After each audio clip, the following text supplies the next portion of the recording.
여러분, 오늘 간질 소년의 이야기는 마태복음, 마가복음, 누가복음에 다 기록되어 있는데 그 앞에 변화산 사건과 바로 이어지는 사건입니다.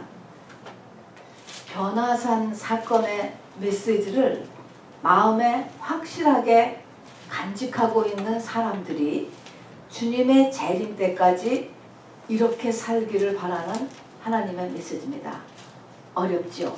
그러니까 변화산의 메시지가 내 마음에 확실히 있어야 되고 있고, 그리고 그것이 있어야지만 오늘 간질소년의 메시지가 주는 것을 우리가 행할 수가 있기 때문에 이 두 가지 사건이 붙어 있습니다. 여러분, 지난 주일부터 유대인의 가을 절기가 시작되었습니다. 가을 절기는 다 예수님의 재림 준비 절기입니다. 지난주에 나팔절 시작되었고요. 이번 주 수요일이 대속죄일이고 다음 주가 마지막 절기인 초막절입니다. 그래서 나팔절, 대속죄일, 초막절, 가을 절기입니다. 다 재림 절기입니다. 오늘 이 가을 절기를 우리가 맞으면서 우리 주님께서 어떻게 우리 신앙의 목표가 되어지어야 되는가라고 하는 것을 이 변화산 사건과 이 간질소년의 이야기를 통해서 우리 마음에 잡을 수 있게 되기를 바랍니다. 변화산 사건이라는 것은 뭐냐? 변화산 사건은요, 예수님이 베드로와 요한과 야고보를 데리고 높은 산에 올라가셨습니다. 여러분 아시죠? 거기서요, 그 당시로서 1500년 전에 돌아가신 모세, 그 당시로서 700년 전에 죽은 엘리야가 그 당시 같이 올라갔던 예수님과 같이 대화하고 있는 것을 세 제자들이 목격을 했습니다. 얼마나 놀랐을까요? 와, 사람이 정말 안 죽는구나.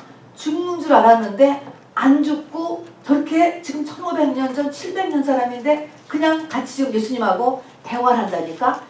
이것을 실제로 체험했다고요. 여러분, 이것이 얼마나 중요한지 알아요? 사람이 이 땅의 죽음으로 끝이 아니다는 것을 확실하게 알아야 우리 재림 준비할 수 있어요.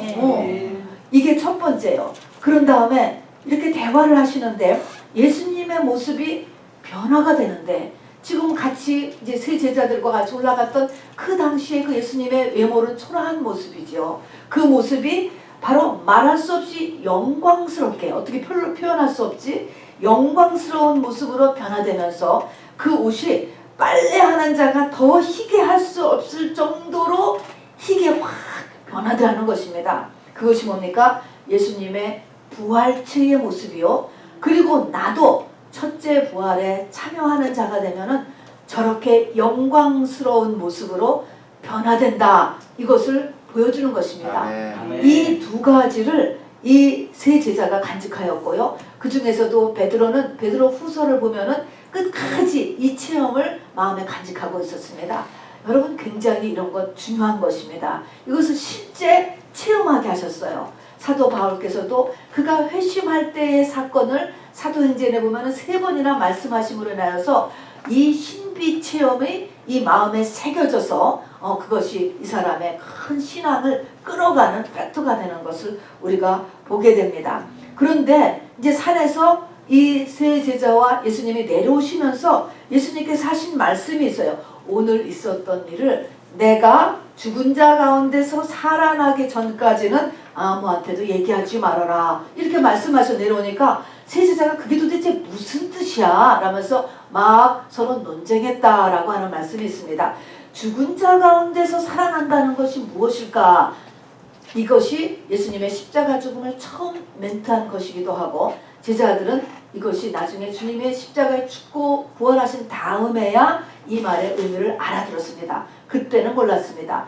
어찌하였든 간에 바로 오늘 있은 사건같이 되려는, 내가 정말 저렇게 첫째 부활에 참여하는 영광스러운 모습으로 변할 수 있는 것은 뭐가 그 사이에 끼어 있다고요? 십자가의 죽음이 거기에 끼어 있다는 것을 우리에게 알려주시는 것이기도 합니다. 그래서 이제 이렇게 4분이 내려왔어요. 그랬더니 같이 올라가지 않았던 9명의 제자들이 거기 보니까 그 서기관들과 함께 아주 큰 무리와 함께 막 모여가지고 이렇게 논쟁하는 모습이 보여졌습니다. 거기 예수님과 이제 세 제자가 같이 만나게 되었어요. 그러니까 거기에 있는 사람이 그 아이의 아버지가 이제 이야기를 하는 것입니다. 이야기를 하면서 이제 자기 아들을 이 병을 마태복음에서는 간질이라고 얘기해 줬어요. 여기에서는 그냥 소년의 증상만을 이제 아버지가 얘기해요. 벙어리고 귀머거리고 격렬한 발작과 이 경련을 일으키고 귀신 들렸다. 아버지가 이렇게 얘기하시는 거예요. 하는데 같은 사건을 마태복음에서는 간질 걸린 소년이다. 이렇게 병명으로 써놓았습니다. 자, 그래서 이렇게 이제 이야기를 하는데 이 많은 9명의 제자들 그리고 서교관들이 많이 있는데 이 아버지가 우리 아들을 당신의 제자들에게 데려갔었다라고 얘기해요. 근데 그 제자들이 고치지를 못하였다. 그래서 지금 이제 예수님을 기다려서 이렇게 만나게 된 것이다라고 이야기하죠. 그걸 보니까 그 앞에 마가복음 6장 12절 13절 보면 분명히 예수님께서 제자들에게 귀신 쫓는 권능을 주셔서 제자들이 돌아다니면서 귀신을 많이 쫓았다는 거예요. 그런데 어찌하여서 지금 이 아이는 고치지를 못하는 거예요. 그러면 그 전에는 귀신을 많이 쫓았는데 지금 이 간질 걸린 소녀는 바로 쫓지를 못하고 지금 이런 상태에 있는 것입니다. 자, 그리고 예수님께서 이 아이를 완전하게 치료하는 모습이 이 사건의 내용이지요. 자, 우선 이 사건을 이렇게 보면서요. 성경에서 귀신이 했다고 하는 일을 지금 잠깐 찾아보기를 원합니다. 왜냐하면 예수님께서 그것이 틀렸다라고 얘기하지 않으셨기 때문에 어떤 일을 했는가라는 것을 보시기 바랍니다. 자, 마가복음 9장 18절을 여러분 성경 69면 한번 펴주시기 바랍니다. 69페이지입니다. 주어가 귀신이 하는 것을 보시면 됩니다. 귀신이 9장 18절을 보면은 읽어주시기 바랍니다. 귀신이 어디서든지 그를 잡으면 거꾸러져 거품을 흘리며 이를 가르며 그리고 파리해지는지라 그랬습니다. 자, 귀신이 어떤 일을 한다고요? 하면은 귀신이 그를 잡으면 어떻게 돼요? 거꾸러져고 거품을 흘리고 이를 갈고 애가 파리해진다. 이거 귀신이 주어입니다. 그 다음에 20절로 넘어가 보세요. 이에 데리고 오니 귀신이 주어가 귀신. 그 다음 읽어보세요. 시작. 예수를 보고 곧 그 아이로 심히 경련을 일으키게 하는지라. 그가 땅에 엎드러져 구르며 거품을 흘리더라. 자, 여기는 더해서 귀신이 예수가 바로 그 앞에 있어요. 그런데도 불구하고 예수를 보고 귀신이 주어가 귀신인데 어떻게 했어요? 그 아이로 심히 경련을 일으키게 하는지라. 그가 그 아이가 땅에 엎드러져 구르며 거품을 흘리더라. 여러분 이것을 유심하게 보셔야 돼요. 이런 것들을 이렇게 보면서 무슨 사고가 나서 애가 이렇게 되었다. 또 뭐 태어나기를 어떻게 했다. 누구 때문에 뭐 애가 이렇게 되었다. 그렇게 이야기하는 거하고 지금 이것이 이 원인이 무엇인가라는 것을 정확히 아는 것이 이게 키가 되기 때문에 그렇습니다. 권투에서 복싱에서 펀치를 날려도요. 정확하게 날려야 돼요. 어디를 쳐야지 이게 사람이 쓰러진다. 어디를 우리가 공격해야 되고 다루어야 되는가를 지금 알아야 되기 때문에 그렇습니다. 이 아이의 아버지는 상당한 어떻게 보면 믿음이 있고 하나님의 은혜가 있었던 사람이에요. 이것을 다 아니까 말입니다. 자, 그래서 20절도 귀신이 주어예요. 22절을 보세요. 22절 제가 주어를 읽을 테니까 여러분 그 다음 걸 읽으세요. 귀신이 그를 죽이려고 불과 물에 자주 던졌나이다. 그러나 무엇을 하실 수 있거든 우리를 불쌍히 여겨 도와주옵소서. 자, 여기서 그는 누구냐면 어린 소년이에요. 그죠? 귀신이 그를 죽이려고 불과 물에 자주 던졌었다. 자동차가 지나가는데 그냥 뛰어들어가기도 하고 높은 옥상에서 뛰어내리기도 하고 그런 거예요. 누가 그렇게 했다고요? 귀신이 그랬다는 것입니다. 자, 다음에 26절도 또 보세요. 26절 내려가셔서 제가 주어를 읽을게요. 귀신이 소리 지르며 아이로 심히 경련을 일으키게 하고 나가니 그 아이가 죽은 것 같이 되어 많은 사람이 말하기를 죽었다 하나. 됐습니다. 귀신이가 아이를 소리 지르게 하고 심히 경련을 일으키게 하고 그 다음에 그 아이가 죽은 것 같이 되었다. 애가 그냥 힘이 쫙 빠져서 지금 너부러져 있는 모습을 지금 그리고 있는 것입니다. 이런 것들 이렇게 쭉 보면서 이렇게 성경이 분리를 해서 영의 세계를 지금 알려주고 있는 것입니다. 이런 것에서 이제 우리가 깨치하지 돼요. 예수님 이후의 시대는 변화산의 메시지를 나한테 확실하게 갖고 그 다음에 이 영적인 혼란된 세계 속에서 영적인 분별력을 가지면서 우리가 승리해야 되는 것을 지금 알려주고 있는 것입니다. 네. 자, 그래서 이 변화산 사건 이후에 이 사건이 나오고 끝은 뭡니까? 승리거든요. 그래서 이렇게 이기는 자의 삶을 살아야 돼요. 자, 그러면 여기서 문제를 해결했던 이 모습을 우리가 한번 단계적으로 보기를 바랍니다. 여기에 있는 이 소녀는 귀신에게 너무 사로잡혀 있어서 본인 혼자서는 아무것도 할 수 없는 상태예요. 그죠? 이런 상태가 많이 있습니다. 누군가의 도움이 없이는 안 되는 거예요. 이 돕는 자가 굉장히 중요한데 여기서는 아버지입니다, 여러분. 이 아이의 아버지가 제일 중요한 것은 이것이 귀신 역사로구나 라는 것을 알았다는 것입니다, 여러분. 자, 이것이 첫 번째요. 목표물을 정확히 공격을 해야 문제가 해결되는 것입니다, 여러분. 자, 그러면 귀신 역사는 어디를 가야만 해결됩니까? 예수한테 와야 되는 거예요. 우리가 귀신은 바로 이 원수, 대적, 상극이 예수밖에 없는 거예요. 약이 예수밖에 없습니다, 여러분. 그래서 예수께로 데려왔었습니다. 그래서 예수의 제자들에게 데려갔었어요. 근데 귀신을 쫓아줬으니까. 근데 예수의 제자들이 못했어요. 그렇다고 했을 때 여기서 이 아버지가 포기하지 않았습니다. 아예 안 되는구나. 우리 아들은 귀신이 아니네. 이게 아니라는 것입니다. 계속 될 때까지. 그래서 이 아버지가 참 이것을 분별을 했다는 것과 또 그것을 예수께로 가지고 왔다는 것과 이것이 한두 번에 끝나지 않는다라고 해서 중간에 포기를 하지 않았다는 것입니다. 그래서 예수께로 계속적으로 이렇게 지금 또 찾아온 거예요. 예수님이 산에 올라가셨다니까 내려오기를 기다리신 것입니다. 자, 이제부터 예수님이 이 아버지를 이렇게 보시잖아요. 보시면서 언제부터 이렇게 되었느냐 묻지요. 이 묻는 것이 예수님이 몰라서 묻는 것이 아니에요. 이것이 그 사람의 하나님 앞에 나가는 태도고 그 사람의 마음이 열어져야 되는 거예요.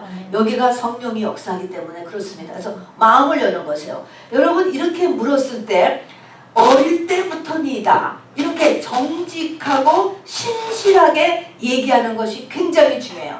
이렇게 했을 때 벌써 감추기를 시작한다거나 남 핑계를 댄다거나 또 이렇게 속인다거나 그러지 말고 아주 솔직하고 진실하게 이야기하는 거예요. 어릴 때부터다 이렇게 이야기합니다. 자, 그런데 우리가 이런 말을 들으면은 어린 아이도 정말 천사 같은 죄를 지은 것도 없는 그 어린 아이도 귀신 들릴 수가 있어요? 없어요? 있어요. 있다는 걸 얘기해요. 뱃속에서부터 귀신에 듭니다, 여러분. 뱃속에서부터 귀신 들린 것이 하나가 자폐죠. 요즘 점점 이런 것이 영적으로 어두워지는 세계에 들어가기 때문에 자폐 환자가 점점 증가합니다. 자, 그렇게 하면서 할 수 있거든 우리 아이를 좀 고쳐주십시오 라고 얘기했어요. 이렇게 그 소년의 아버지가 얘기하니까 예수님께서 할 수 있거든이 무슨 말이냐 이렇게 얘기하는 것이죠. 이것은 꾸중하는 거죠. 꾸중을 했습니다. 그렇게 했더니 믿는 자에게 능치 못함이 없느니라 이렇게 말하니까 그러면 저의 믿음 없는 것을 좀 도와주세요 이렇게 이야기하죠. 이게 무슨 말입니까? 어떤 진행이냐면 순복하는 마음이에요. 여기에 대해서 뭔가가 이제 이렇게 그냥 받아들이는 게 아니고 나 자신을 이렇게 다루는 이런 말씀이 상대방에서 나올 때 이거를 순복하는 마음. 야고보서 4장 7절에 하나님께 순복하라 마귀를 대적하라 그리하면 마귀가 너희를 피하리라. 그래서 마귀를 대적하는 것 앞에 하나님께 순복하는 자세가 필요합니다. 순복이라는 것은 그야말로 순종하고 복종하는 태도예요. 그 말을 받아들이고 그대로 행하는 것이 순복이에요. 이것이 되었을 때 이게 확 성령의 역사가 증가해서 마귀를 대적할 수 있게 되는 것입니다. 자, 그래서 이 귀신 들린 앞에서 보면요, 귀신들은 이번에는 딸을 가진 한 여자가 있었잖아요. 예수님 앞에 역시 왔습니다. 이 여자도 굉장히 지혜로운 것이죠. 이것이 예수 앞에 와야 되는구나 라는 것을 어쨌든 은혜로든지 알았으니까 말입니다. 그래서 예수님 앞에 왔는데 예수님이 이 여자를 거의 개 수준으로 취급을 하시잖아요. 그렇게 했을 때 아이 기분 나쁘다 하고 뒤돌아서는 게 아니고 이 여자가 저를 개라고 꼭 불러도 좋습니다. 개들도 주인의 상에서 떨어지는 음식 조가리를 먹으니 그 떨어지는 음식 조가리라도 정말 은혜를 저에게 주시옵소서 라고 하는 그 말을 그대로 이렇게 순복하는 태도를 가졌습니다. 예수님이 그거를 보신 것이죠. 그거를 보신 게 아니고 그렇게 했을 때 성령의 역사가 일어나는 것입니다. 그래서 바로 딸이 딸을 만나지도 않았는데 집에 가보니 그 시간에 그 딸에 있던 귀신이 떠나갔다라는 것입니다. 어쨌든 이 간질거리는 소년의 아버지가 이 태도를 아주 성령의 역사하도록 이렇게 지혜롭게 잘 함으로 인하여서 바로 승리했지요. 그래서 예수님께서 그 아이를 딱 보고 이제 나와라 귀신에게, 그리고 다시는 그에게 들어가지 말라고 이야기했습니다. 이런 절차를 다 거친 다음에 예수님이 말씀을 하시고 그때 귀신이 완전히 떠나갔다라고 하는 이 순서를 여러분 우리가 이렇게 쫙 보셔야지 돼요. 우리가 문제 해결을 위하여서 이 문제의 원인이 무엇인가, 누가 이 문제를 일으키는가, 내가 어떻게 처리해야 되는가라는 것을 깨달아야 되고, 그것을 위하여서 하나님 앞에 성령께서 역사하시도록 가는 태도가 굉장히 중요하다는 것입니다, 여러분. 자, 그렇게 되니까 예수님께서 하셨어요. 자, 그러면은 예수님께서 하시니까 이 귀신이 나가버렸잖아요. 그래서 이제 그 다음에 이제 그 아이를 일으키니까 완전히 이제 살아나고 병이 완전히 다 떠나갔습니다. 그러면서 믿는 자에게는 능치 못함이 없다, 이런 말씀을 하는 거예요. 믿는 자, 여기서 믿는 자가 도대체 뭔가라고 하는 것입니다. 이 믿는 자, 그러면 이 믿는 자에 능치 못함이 없다. 즉 이 간질거린 소년이 간질뿐이 아니죠. 귀먹고 덩어리 되고 간질이었습니다, 여러분. 이게 완전히 고쳐졌단 말입니다. 그런데 이때 믿는 자가 내는 능치 못함이 없다라고 이야기했으면 그 지금 9 제자가 이 간질거린 소년을 막 쫓으려고 했었잖아요. 못 쫓았지? 근데 그 다른 사람들의 귀신을 또 쫓았단 말입니다. 그러면 이때 믿는 자는 능치 못함이 없다라고 한다면 도대체 이 9 제자들은 믿음이 있는 거야, 없는 거야, 여러분? 이게 도대체 믿는 자에게 능치 못함이 없다는 이 믿는 자가 이게 도대체 뭘까요? 믿음이라고 하는 것이 도대체 무엇일까라고 합니다. 이때는 지금 누가 이 간질거린 소년을 누가 완전하게 치료했지요? 예수님이 처리했죠. 예수님만 지금 예수님이 고치신 거예요. 믿는 자 이꼬로 지금 예수님을 이야기하는 것입니다. 예수가 고치신 것, 예수께서 고치신 것입니다. 그러면 여기서 믿는 자라고 하는 것에, 우리가 보통 믿음이라고 하는 것에 2 가지 의미가 있다는 것을 알아두셔야 돼요. 성경에서 보면 믿음이 적다, 믿음이 크다, 적고 크고 하는 믿음이 있어요.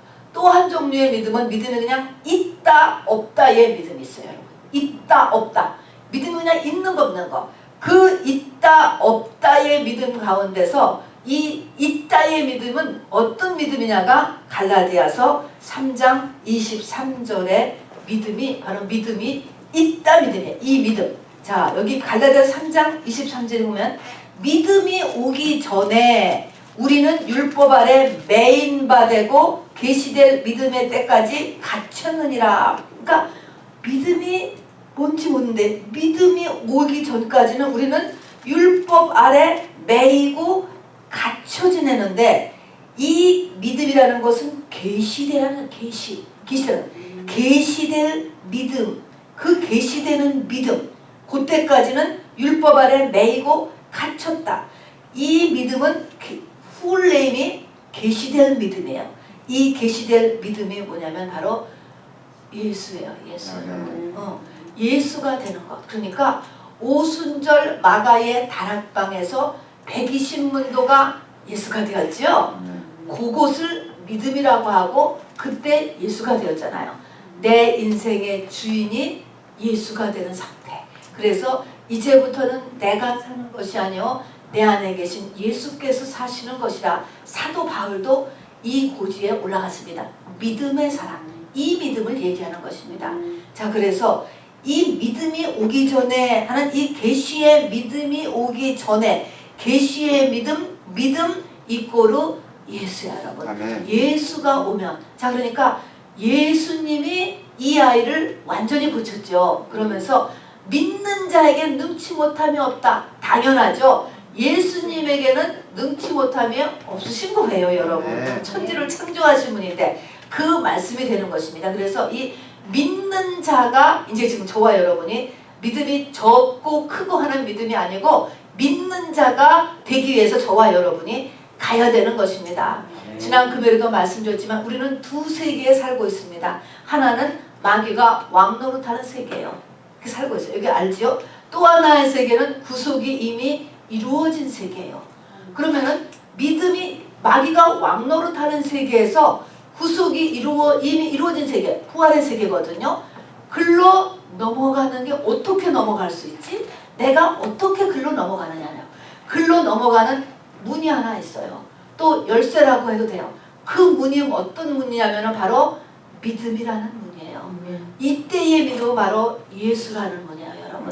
이 믿음을 통하여서, 이거는 계시되는 믿음을 통하여서 우리는 다 이루었다로 넘어가는 것입니다, 여러분. 자, 그래서 이 성경의 인물들이 다 이런 계시되는 믿음으로 예수가 주인이 되는 대로 되는 이 믿음의 고지로 넘어간 사람들의 이야기라는 것을 알아주시길 바랍니다. 아멘. 그래서 하나님이 원하시는 것은 이것을 이제 원하시는 것입니다. 자, 그러면서 이렇게 왜 우리가 전에는 쫓았는데 이제는 또 안 쫓아져? 9명의 제자가 이상하잖아요. 신기하잖아요.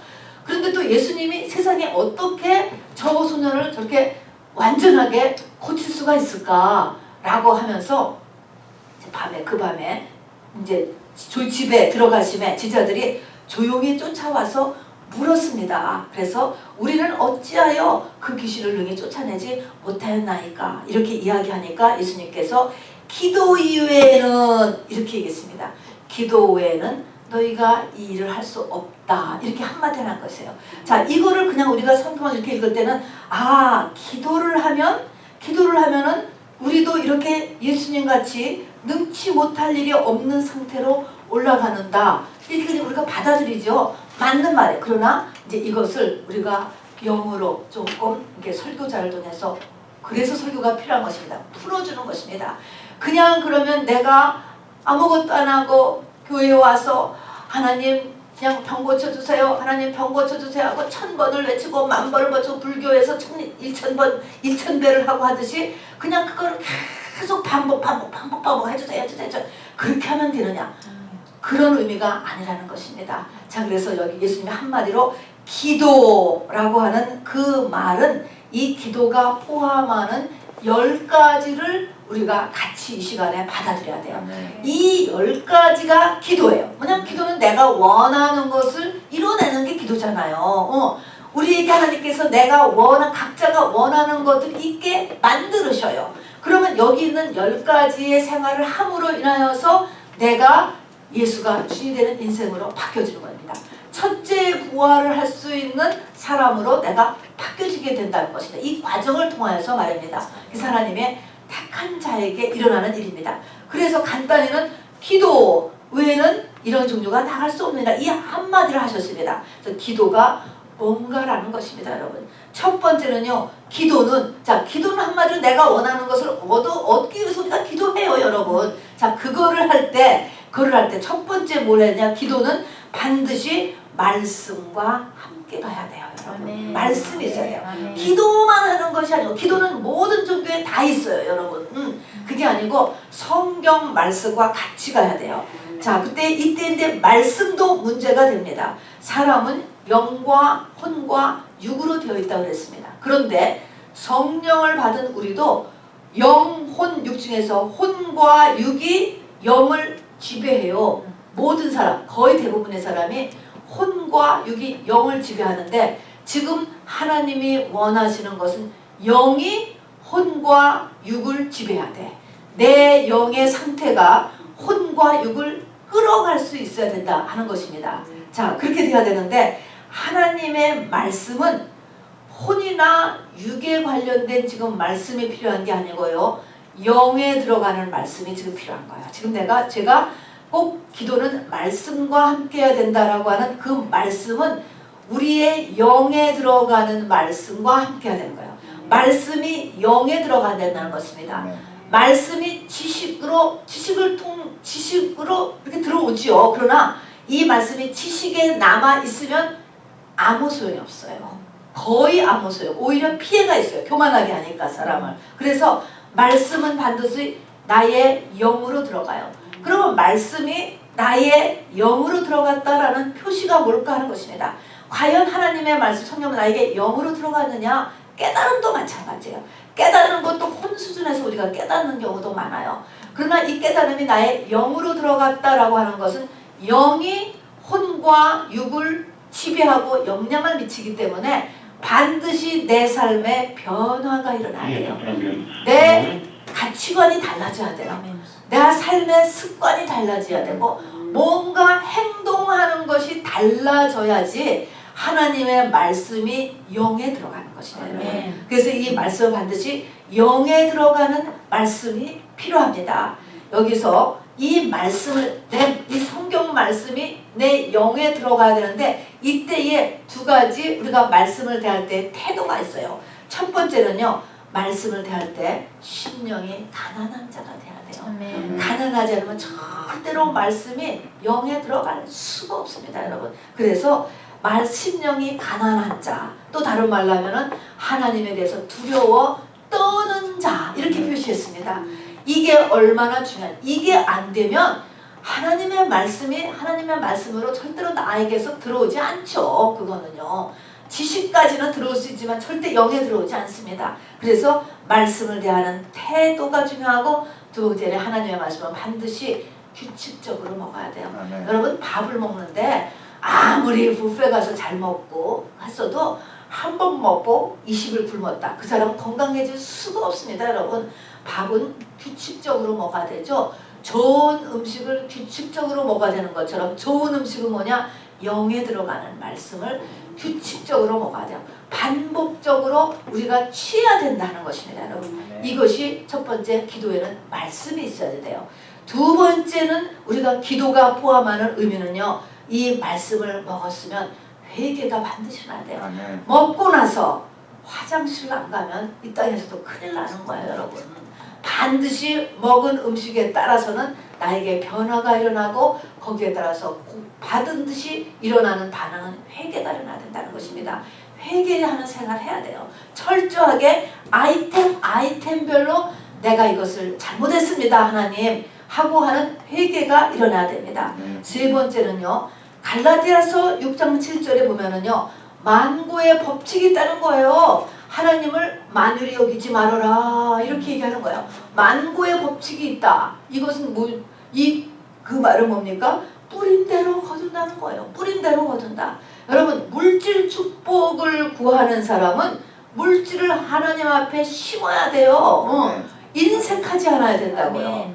건강을 구하는 사람은 몸을 하나님 앞에 심어야지 돼요, 여러분. 관계의 축복, 내가 우리 부부 사이가 좋고 우리 자녀와의 사이가 좋고 관계의 축복을 원하는 사람은 자기와 상관없는 사람들을 주의 이름으로 섬길 줄 알아야 돼요.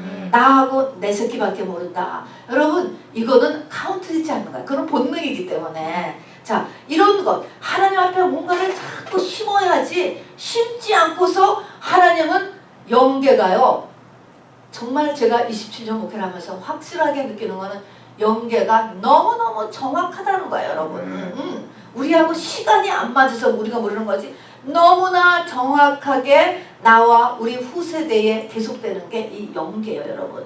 이 세상보다 결코 어리석지 않아요. 훨씬 더 연계가 정확합니다. 그래서 바로 뿌린 대로 거둔다라고 하니까 여러분 이것을 아무도 모른다고 생각하지 마시고 심고 뿌리시기를 바랍니다. 여러분. 이게 필요합니다. 자, 그 다음에는요. 내가 뿌린 대로 거두라는 이 원칙과 함께 하나님 앞에 내가 지금 기도라는 것은 뭔가를 원하는 것이에요. 이 원하는 것을 받을 때 하나님의 마음이 움직여야 되는 거예요. 하나님은 인격체이십니다. 여러분 사람 같으신 분이에요. 자, 그런데 하나님 앞에 내놓을 게 있어야지 돼. 열왕기하 18장 20절에 보면은 히스기야가 한 것이 거기 쭉 적혀 있습니다. 여러분 히스기야는요 아버지 아하스가 했던 것을 하나도 하지 않았어요. 우리가요 부모가 했던 것을 안 하는 거 여러분 쉽지 않아요. 부모가 했던 것을 대부분 쫓아갑니다, 여러분. 그런데 아하스 왕 다음에 히스기야 왕은 부모 아버지가 했던 것을 다 하나님 뜻 안 맞으면 다 처리했습니다. 산당을 부수고 주상을 깨뜨리고 했던 것이 쭉 기록이 되었습니다. 이때 이제 이 히스기야가 병들어 죽게 되어서 하나님으로부터 사형 선고를 딱 받았을 때 히스기야가 하나님 앞에 엎드려서 살려달라고 하면서 하늘 말이 뭡니까? 하나님 내가 선하게 했던 것을 기억하옵소서. 그게 뭐냐면 열왕기하 18장에 있던 그 하나님 때문에 부모를 속세이게 하고 부모의 노를 하고 정말 그렇게 하면서도 내가 하나님의 뜻이기 때문에 그 산당을 깨쓰고 주상을 깨뜨리고 한 그 많은 일들을 기억해 주옵소서라고 이야기했습니다. 하나님께서요 이게 자기를 살려달라고 이렇게 기도했을 때 정말 선글 보면은 이사야가 금방 답을 가지고 가는 거예요. 1시간도 안 돼서 응답이 일어난 것 같아요. 그래서 우리가 하나님 앞에 보험을 드러나야 돼요. 하나님 앞에 내놓을 게 있어야 돼. 하나님 내가 이거 했잖아요. 내가 이렇게 하지 않았습니까 여러분. 이렇게 내놓는 것이 우리가 기도 속에 이런 것이 준비되어야 된다라고 하는 것입니다. 자, 그 다음에는 기도를 하면서 축기를 하면서 반드시 기도해야 돼요. 귀신을 쫓아내면 기도도 안 돼요. 우리도 기도할 때 느꼈을 거예요. 기도 못하게 막 참념 넣어주고 일어나서 가게 하고 그리고 앉아있는 게 너무나 답답하게 느껴지고 시간 낭비인 것 같고 지금 뭔가 전화를 해야 될 것 같고 전화가 온 것 같고 막 혼란시키는 게 다 귀신이 하는 거거든요. 그래서 반드시 귀신을 쫓으면서 기도해야 되고 오늘의 이 간질 걸린 소년도 문제도 이게 귀신의 문제였잖아요. 반드시 귀신을 쫓아야 됩니다. 귀신 쫓는 기도를 해야 돼요. 그 다음에 6번째는 방언 기도를 할 줄 알아야 됩니다. 여러분 방언 기도를 해야지 내가 하나님의 뜻 가운데 이렇게 조금씩이나마 옮겨가요. 그 전에는 이 사람은 별 수 없이 이 땅의 내 중심 내가 보는 관점대로만 얘기한다고요. 누구는 믿고 누구는 좋고 나는 뭐를 해주셨으면 좋겠고 이렇게 자기중심적인 것만 이야기한다고. 한 달 뒤에 죽을 사람인지도 모르는데 말입니다. 영계는 그걸 알잖아요. 그렇기 때문에 방언 기도가 반드시 끼어야 돼요. 자, 이런 것들이 다 믿는 자의 표적으로 예수님 이후에 하도록 하나님께서 말씀해 놓으셨잖아요. 근데 왜 방언 기도를 안 하려고 하고 왜 축기를 안 하려고 합니까 여러분? 그러면 기도 응답이 안 일어나는 것입니다. 그러니까 기도를 안 하게 되죠. 해도 소용이 없다 이렇게 생각을 하니까 말입니다. 그 다음에 해야 되는 것은 금식입니다. 여러분 금식. 자, 여러분 이 금식의 효과를 잘 생각하셔야 돼요. 금식의 효과. 에스더가 자기와 함께 모든 이스라엘 민족이 다 죽게 생겼잖아요. 그때 이제 하나님 앞에 나가서 이야기를 하나님이 아니죠. 왕 앞에 나가서 이것을 부탁을 해야 되는데 왕이 부르지 않았는데 자기가 나가면은 죽는 거거든요. 그 왕이 자기를 죽지 않게 호를 들어서 살리게 해야 되는데 이걸 어떻게 합니까? 어떻게 일을 하기 위해서 일어난 방법이 모든 백성들에게 다 나와 함께 3일을 금식하게 좀 명령해달라. 그래서 3일 동안 금식을 하잖아요. 그렇게 하고 나서 그 왕의 마음이 변했잖아요. 변해가지고 이 에스더를 죽이지 않고 사건이 완전히 역전되어서 바로 이 이스라엘 민족은 살아나고 이 일을 보였던 하만은 오히려 죽게 이렇게 하나님께서 하셨습니다. 그 인생을 역전시킨 그 계기가 금식기도예요, 여러분. 자, 그래서 너무나 힘들다라고 했을 때 우리는 금식해야 돼요. 그리고 이사야 58장에 있는 그대로 구체적인 것을 따라가면서 하나님 앞에 금식으로 나아가는 것입니다. 그래서 우리의 기도 생활은 이런 것들이 다 끼어야 되는 거예요. 그냥 기도물을 주세요 주세요 주세요만 하는 것이 아니고 간절히 마음에 원한다고 되는 것이 아니고 이런 것들이 우리의 신앙생활 속에 들어있어야 된다는 것입니다. 자, 그 다음에 명령기도도 필요해요. 이것이 바로 산더러 들려 바다에 던지우라 말하고 성경은 이렇게 했지요. 참으로 이 여호수아가 해야 멈추어라 달아 멈추어라 라고 외쳤습니다, 여러분. 그렇게 해서 마지막으로 가나안 정복 전쟁을 이길 수가 있었습니다. 그래서 이게 이 해야 멈추어라 달아 멈추었어라 했었을 때 이 여호수아의 마음이 얼마나 간절했을까요? 정말 젖 먹더니까지 다 나와서 하는 거야. 여러분, 기도를 그렇게 해야 돼요. 영빨이라고 하죠. 있는 힘을 다해서 하는 것이지 그냥 하는 둥 마는 둥 이거 갖고는요 영계가 움직이지 않아요. 영계는요 정말로 힘의 세계더라고요. 이 세상도 파워게임이라고 하잖아요. 영계는 진짜 100% 파워게임이에요, 여러분. 영적인 파워, 성령의 파워, 어느 만큼 내가 성령의 파워를 가지느냐는 것입니다.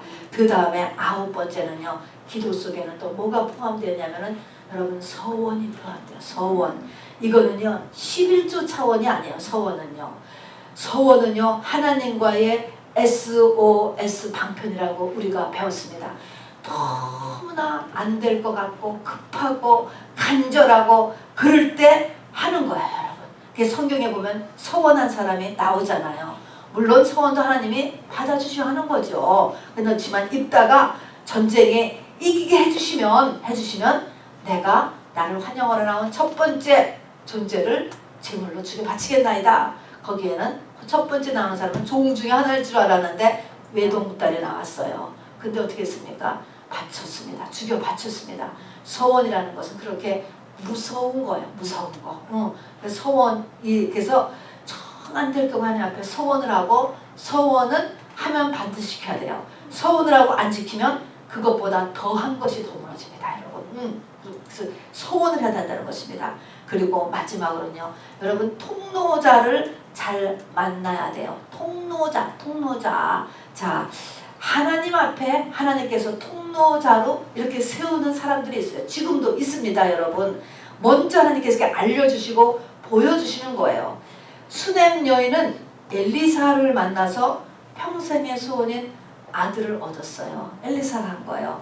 또 엘리야를 통해서 사르밧 과부는 3년 6개월의 기근을 이겨내었던 것이 있습니다. 그래서 이 하나님께서 이렇게 예수가 된 사람 또는 하나님께서 특별히 쓰는 사람을 통하여서 통로자를 하나님께서 세우시는데 그런 사람을 여러분이 잘 만나야 된다는 것입니다. 여러분 이것이 기도에 포함되는 거예요.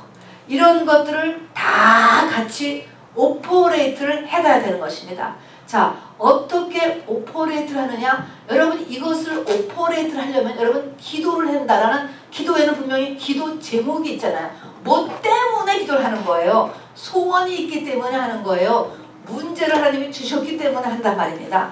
문제가 있게 되어 있단 말입니다. 그러면 문제를 하나님이 던져주셨어. 그래서 기도를 하는 거예요, 여러분. 그래서 이제 지금 이 문제를 가지고 이제 기도를 시작을 하는데 이 기도라고 하는 것은 그러니까 문제가 있으니까 이것은 고난인 거예요. 고난이 나에게 있을 때 이제 앞에 맨 처음에 우리 오늘 성경을 보니까 앞에 변화산 사건의 메시지가 먼저 나한테 있어야 돼.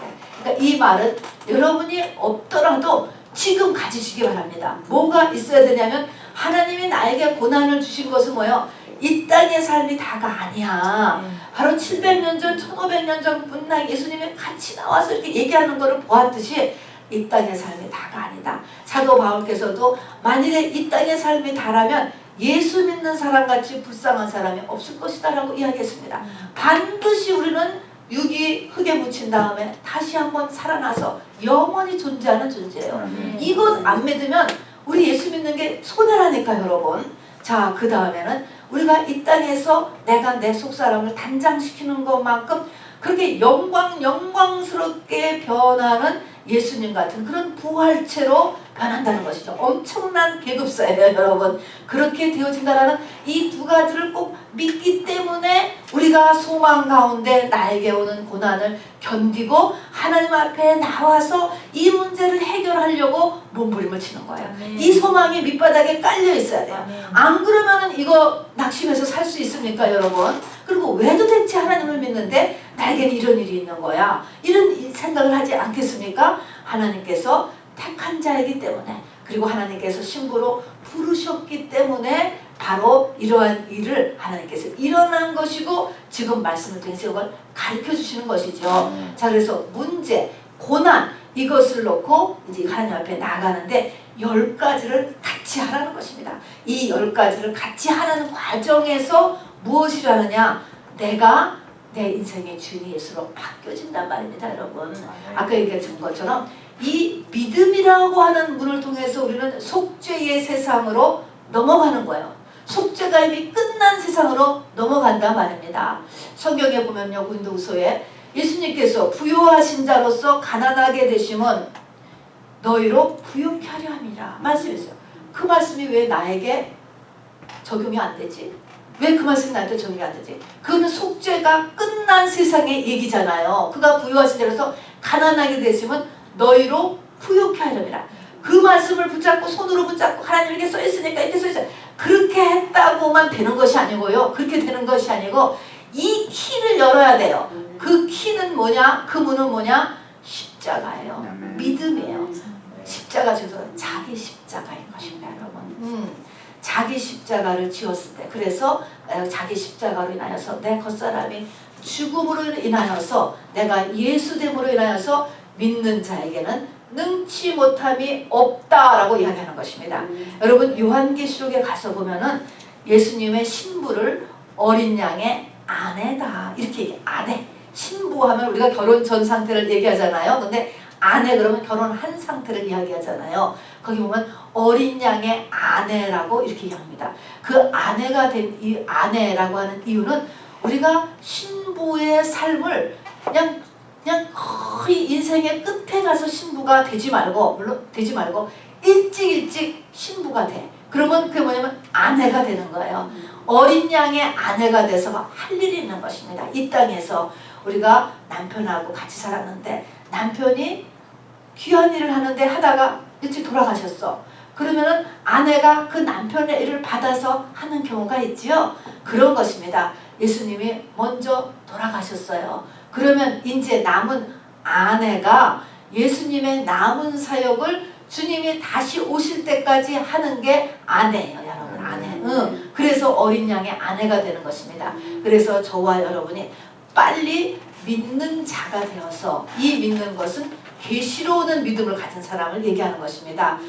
예수님이 내 인생의 주인이 빨리 되어서 이 땅에서 예수님같이 이렇게 간질 걸린 소년, 이런 것 같은 것을 완전히 믿는 자에게 능치 못함이 없느니라. 그렇다고 해서 야 그러면 이거 다 못 고치면은 너는 다 믿음이 없네, 그런 게 아니죠. 능치 못함이 없는 이 믿음을 가진 이 사람은 하나님의 뜻에 따라서 움직이는 거예요. 주님은 고쳐야 될 사람은 다 고치잖아요. 다 고쳐요. 이렇듯이 하나님의 뜻에 따라서, 그러나 능치 못함이 없는 삶을 살게 된다는 것입니다. 그리고 그렇게 주님 오실 때까지 살게 되기를 간절히 원하는 것이 주님의 소원이고 메시지인 것입니다. 그것이 재림절기를 맞는 바로 2021년에 정말 저와 여러분이 바로 이 주님 재림을 맞기 위하여서 바로 이렇게 기도 생활을 통하여서 10가지가 같이 들어가는 이 고난을 10가지로 인해서 푸는 것입니다. 풀므로 인하여서 그 과정에서 내가 바로 예수가 되어서 능치 못함이 없는 그런 사람이 되어서 주님 다시 오실 때까지 이 땅에서 주님의 남은 사역을 하시기를 주께서 간절히 원함을 이 시간에 다시 한번 선포합니다. 아멘. 우리 시간에 잠시 말씀을 상고하시면서 우리 기도하시겠습니다. 우리 하나님의 여러분을 향한 또 저를 향한 큰 기대가 있습니다. 어린 양의 아내로서 주님의 남은 사역을 하는 것입니다. 여러분, 주님 다시 오실 때까지 이 시간에 주님의 이름 같이 부르고요. 우리 같이 기도하시겠습니다. 주 예수여